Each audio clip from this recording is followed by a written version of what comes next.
Good morning children. మనము 9వ తరగతి Telugu project పని 2 గురించి తెలుసుకుందాం. ప్రాజెక్టు పని 2, రోమన్ నెంబర్ 1, ప్రాథమిక సమాచారం. 1, ప్రాజెక్టు పని పేరు, మాటకు సంబంధించిన 5 నీతి పద్యాలు. సేకరించిన విధానం పాఠ్యపుస్తకాల ద్వారా. రోమన్ నెంబర్ 2, ప్రాజెక్టు నివేదిక. 1వ పద్యం. అల్పుడెప్పుడు పల్కు నాడంబరముగాను, సజ్జనుండు పల్కు చల్లగాను, క్రంచు మ్రోగునట్లు కనకంబు మ్రోగున, విశ్వదాభిరామ వినురవేమ.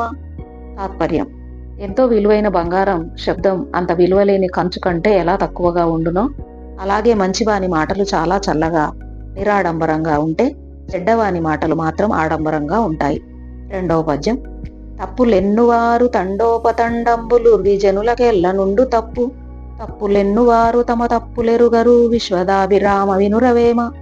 భావం: ఈ భూమి మీద ఇతరుల తప్పులను ఎంచే వాళ్ళు చాలా మంది ఉంటారు. నిజానికి లోకంలో అందరికీ ఏదో ఒక తప్పు అంటే లోపం ఉంటుంది.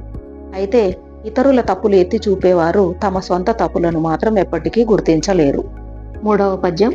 తనయూర ప్రధానమైన జనములు గలవాని నరుండు చనువున జూచున్, ఘనత గల ఎట్టి మనుజుని వనజాతాక్షుండు కూడా వర్ణింపడుగా. భావం: ఎవరి మాట అయితే ఎదుటివారి మనస్సును ఆకట్టుకుంటుందో, వారు మాట్లాడే విధానం బాగుంటుందో ఆ వ్యక్తిని అందరూ ఆదరిస్తారు. మధురమైన మాటలు మాట్లాడే వారిని దేవుడు కూడా మెచ్చుకుంటాడు. 4వ పద్యం చూడండి. ఉపకారికి నుపకారము విపరీతముగా అదుసేయ వివరింపంగన్, అపకారికి నుపకారము నెపమెన్నక సేయువాడు నేర్పరి సుమతి.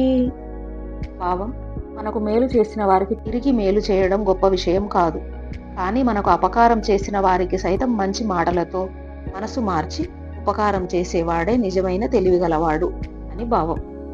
5వ పద్యం.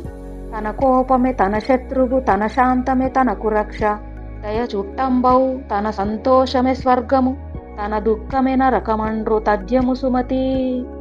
భావం: తన కోపం తనను శత్రువు వలె బాధించును, తన శాంతం తనను రక్షించును. తన దయయే తనకు చుట్టము వలె సహాయపడును, తన ఆనందమే తనకు ఇంద్రలోక సౌఖ్యము, తన దుఃఖమే తనకు నరకమగును. ఇది నిజము. రోమన్ నెంబర్ 3, నేర్చుకున్న విషయాలు. పరోపకారం చేయడం కోసమే దేవుడు మనకు ఈ శరీరాన్ని ఇచ్చాడు అని తెలుసుకున్నాను. అందువల్ల మన శక్తి కొద్దీ మనం ఇతరులకు సాయపడాలి. ధనంపై కోరిక పెరిగితే అందుకోసం తప్పుడు మార్గాలను మనిషి అనుసరిస్తాడు, అవినీతికి పాల్పడతాడు అని తెలుసుకున్నాను. కుల మత భేదాలు లేకుండా కలిసిమెలిసి ఉండాలి అని తెలుసుకున్నాను. అక్రమ పరిపాలన వల్ల అశాంతి పెరుగుతుంది అని తెలుసుకున్నాను. మనుషులలో మానవత్వం నశించి రాక్షసత్వం పెరిగింది అని తెలుసుకున్నాను. శతక కవులు మనకు నీతిని చెప్తారు. ఈ శతక పద్యాలు చదివి నేను నీతిని తెలుసుకున్నాను. సమాజం పట్ల నా బాధ్యతను గురించి తెలుసుకున్నాను. పాఠ్య సమీక్షలు, ప్రాజెక్టుల కోసం ఈ ఛానల్ని సబ్స్క్రైబ్ చేసుకోండి, లైక్ చేయండి, షేర్ చేయండి. Thank you for watching.